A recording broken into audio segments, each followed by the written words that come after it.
Alam mo ba na may isang tindera ng kandila sa Quiapo na nagbebenta ng kandilang hindi nakalagay sa mesa?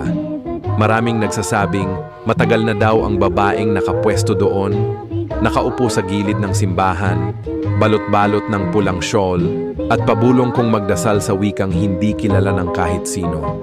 Pag lumapit ka at pumunta sa kanyang pwesto at kung ibubulong mo ang pangalan ng taong matagal mo nang namimiss, lalo na kung patay na, tititigan ka lang niya, ngingiti. At dahan-dahang kukuha ng itim na kandila mula sa ilalim ng kanyang apron. Sasabihin niya, sindihan mo to kapag mag-isa ka. May mga misteryong nangyayari. May karamihang nagsasabi na tumutunog ang kanilang cellphone tuwing gabi. Walang pangalan, walang number, at pag sinagot mo, may maririnig kang boses, kalmado, pamilyar, at para bang tumatawag sa iyong pangalan. Pero bago matapos ang tawag, bubulong ang tinig. Magkikita tayo muli. Kinabukasan, amoy kandilang natunaw ang buong bahay.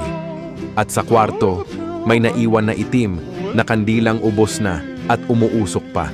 Kaya sa susunod na dumaan ka sa Quiapo at may matandang tindera ng kandila na ngumiti sa iyo mula sa malayo, huwag mong banggitin ang kahit anong pangalan dahil kapag nasindihan mo ang kandilang yon, may darating para sa iyo